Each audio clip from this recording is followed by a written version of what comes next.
గురువారం నాడు అసలు దక్షిణామూర్తి స్తోత్రం అన్న మాట అనడమే చాలా గొప్ప.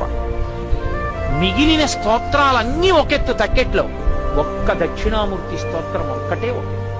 ఈ శ్లోకాల్ని, ఈ స్తోత్రాన్ని, దక్షిణామూర్తి స్తోత్రాన్ని ప్రతిరోజు ఎవరైతే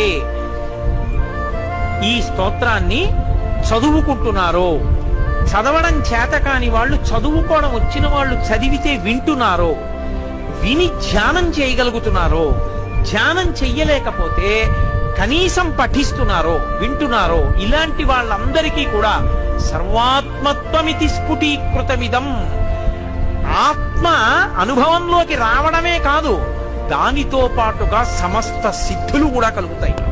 అందుకే అవి ధ్యాన మంటపంలో కూర్చుని ఒక్కసారి ఆ స్తోత్రం చదివి వెళ్ళిపోతే చాలు.